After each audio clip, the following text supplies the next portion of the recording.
ulam. Ano baboy? Saan ka naman nakahanap ng baboy, Puday?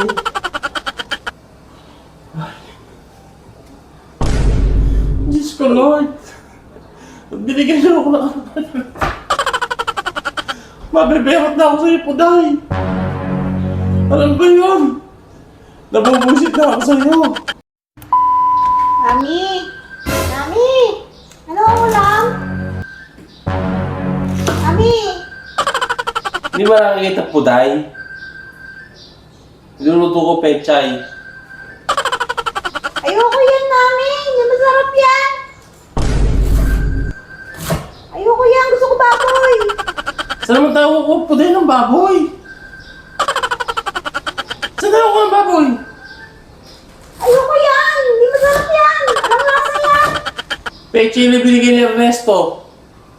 Puday naman. Ayoko nga yan!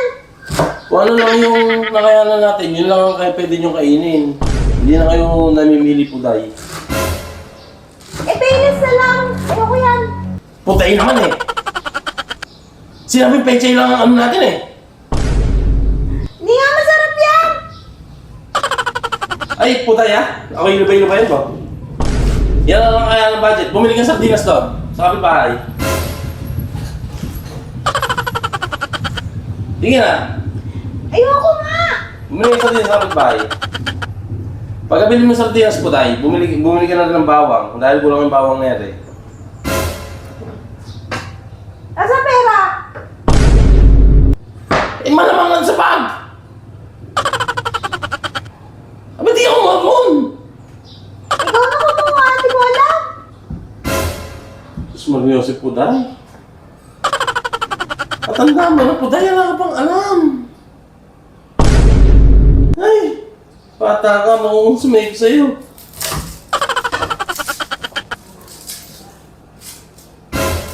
Sige, ano ba ang bumili ng ano mo na Rayo?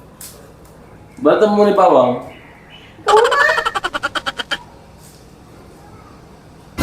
Puday, alam ba na doon sa eskwela? Tinuturo ba sa eskwela ng teacher mo yan? Ay, hiwa pa ako dyan! Ba't di niya ako sumagot? Baka mahiwa pa ako! Bawal sa bata yung kutsilyo! Nabubusit mo na ako, Puday ah! Lagi kang ganyan ah!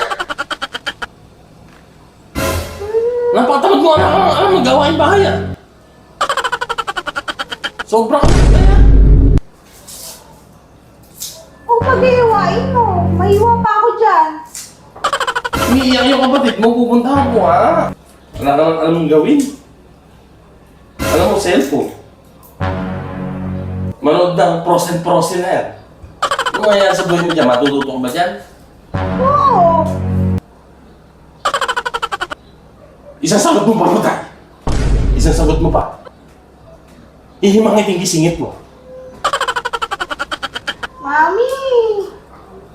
Ayoko nga yung ulam! Gusto ko baboy! Saan ka naman nakahanap ng baboy, Puday?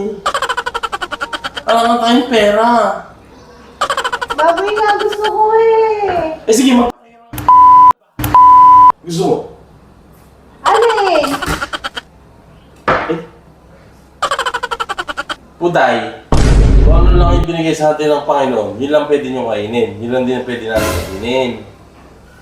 Huwag ka na naghahanap. Hindi nga masarap yan eh. Pagkain ng kambing yan eh. Huwag mong ginaganyan yan ha. Pagkain yan. Ba't ganyan ka magsalita, Puday? Parang hindi ka nag-aaral. Hindi nga po ako pumasok ngayon.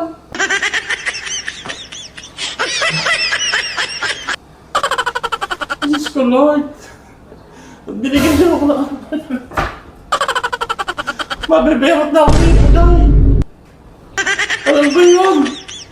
Nabubusit na ako sa'yo.